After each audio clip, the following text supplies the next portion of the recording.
الحمد للہ رب العالمین والعاقبۃ للمتقین والصلاة والسلام علی سید الانبیاء والمرسلین اما بعد فاعوذ باللہ من الشیطان الرجیم بسم اللہ الرحمن الرحیم۔ اسلامک اسکالر آفیشیل کے پیارے ناظرین، میں امید کرتا ہوں آپ بخیر و عافیت ہوں گے۔ اللہ تعالیٰ آپ کو برکت عطا فرمائے، دین اور دنیا کی بے شمار بلائیاں نصیب فرمائے۔ الحمدللہ عز وجل ماہ ذی الحجۃ الحرام کی آمد ہے۔ اس ماہ مقدس کے کیا کہنے، اس کی بہت فضیلتیں ہیں۔ اگر کوئی شخص پالے ان فضیلتوں کو تو اس شخص کے بھی کیا کہنے۔ تو پیارے اسلامی بھائیوں، ماہ ذی الحجۃ الحرام، اس مقدس مہینے سے ہم بھرپور فوائد کیسے حاصل کریں، بھرپور طریقے سے اللہ کا قرب کیسے حاصل کریں، اللہ رب العزت کو کیسے خوش کریں، تو انشاءاللہ الکریم اس حوالے سے میں نے کچھ پوائنٹس لکھے ہیں۔ میں انشاءاللہ الکریم ایک ایک کر کے ذکر کرتا ہوں، آپ نے ان کو توجہ سے سننا ہے۔ انشاءاللہ الکریم اگر آپ ان پوائنٹس پر عمل کرتے ہوئے ماہ ذی الحجۃ الحرام گزارتے ہیں تو اللہ کے فضل سے آپ ساری زندگی کے لیے انشاءاللہ الکریم ان اعمال کی برکت سے فوائد حاصل کر سکتے ہیں۔ سب سے پہلا جو ذی الحجۃ الحرام کا جو عمل ہے جس سے آپ نے فائدہ اٹھانا ہے وہ یہ ہے کہ چاند دیکھنے سے قربانی تک اپنی جسم کے کسی بھی حصے کے بال نہیں اتارنے اور نہ ہی آپ نے ناخن تراشنے ہیں۔ نمبر ایک یہ میں نے بتا دیا۔ نمبر دو، تکبیر تحلیل کا آپ نے ورد جاری رکھنا ہے۔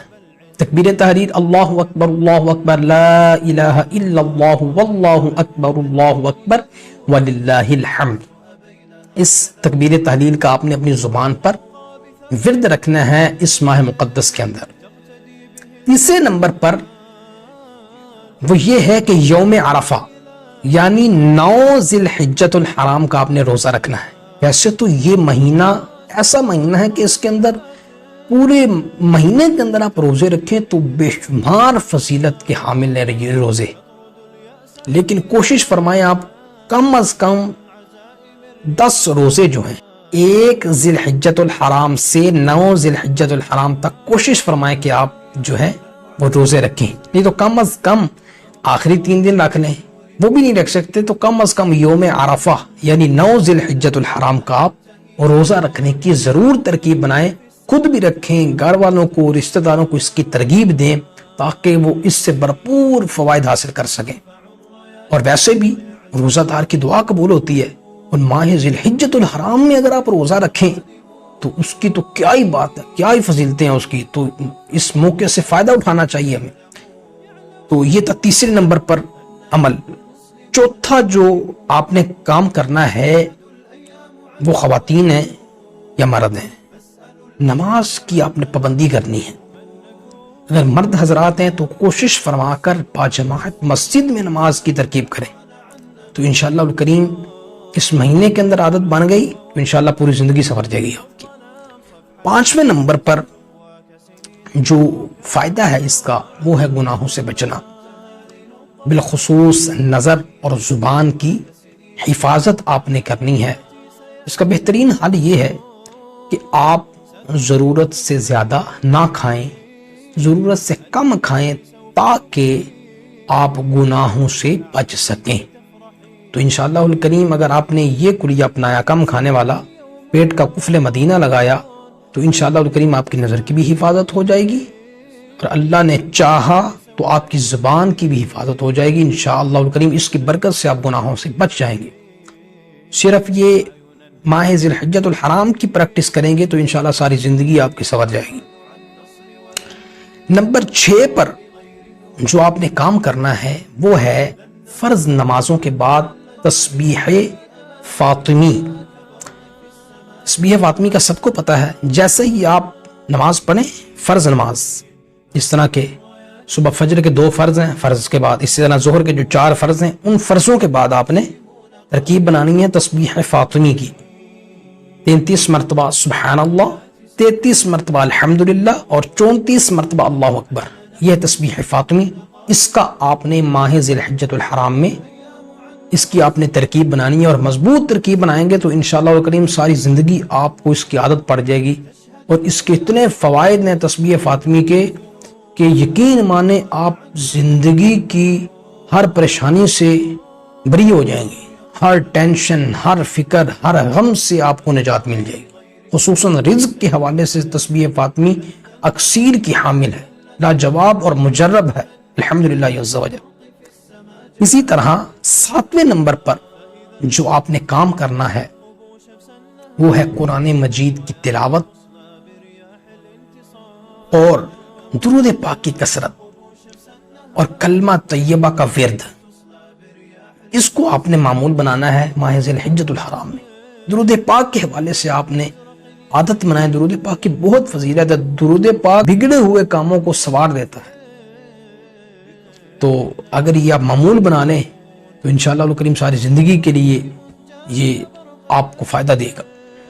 8ویں نمبر پر جو آپ نے کام کرنا ہے وہ یہ ہے کہ وتر سے پہلے آپ 2 یا 4 رکعات تہجد پڑھ لیں۔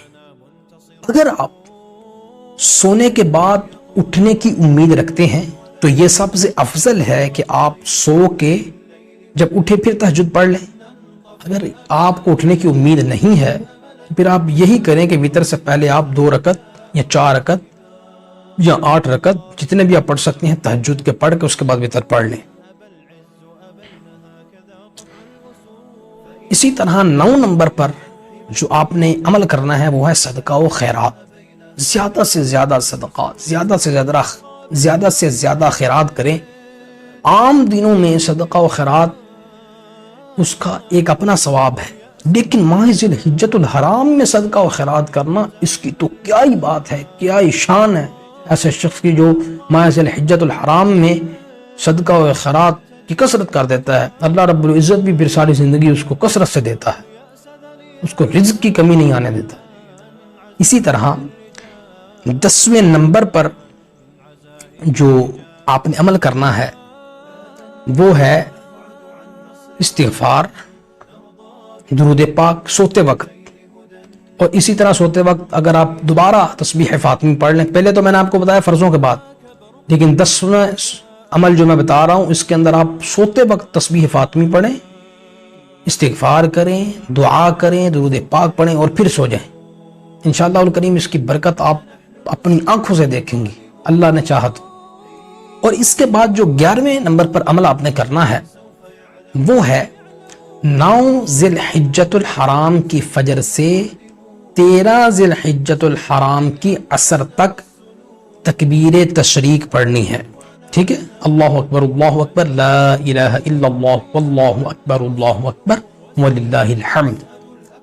اور جو باجماعت مسجد میں جاتے ہیں وہ تو پڑھ لیں گے، لیکن خواتین بعض اوقات اس حوالے سے سستی کرتی ہیں تو وہ بھی کوشش فرمائیں کہ یہ معمول بنائیں اپنا اس حوالے سے 9 ذی الحجۃ الحرام کی فجر سے 13 ذی الحجۃ الحرام کی عصر تک تکبیر تشریق نماز کے بعد کا اس کا معمول، اس کی ترکیب ضرور بنائیں۔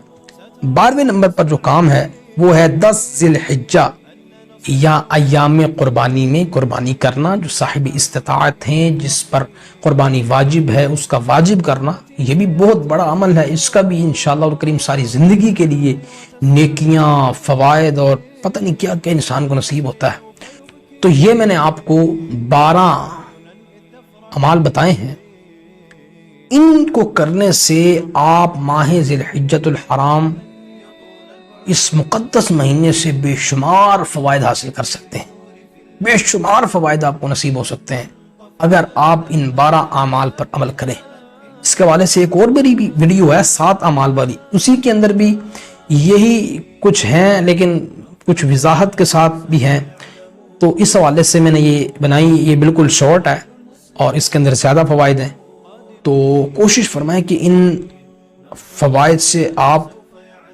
ان اعمال سے آپ ضرور فوائد حاصل کریں۔ اور یہ ویڈیو اگر آپ دیکھ رہے ہیں تو اس کو اپنے دوستوں کے ساتھ، رشتہ داروں کے ساتھ شیئر کریں تاکہ وہ بھی ان اعمال کو کر کے فائدہ حاصل کریں، کر سکیں انشاءاللہ الکریم اس کا صدقہ جاریہ ہوگا آپ کے لیے بھی۔ اللہ رب العزت سے دعا ہے کہ جو کچھ سنا ہے ہم نے اس پر عمل کر کے دوسروں تک پہنچانے کی توفیق عطا فرمائے، آمین بجاہ النبی الامین صلی اللہ تعالی علیہ وآلہ وسلم۔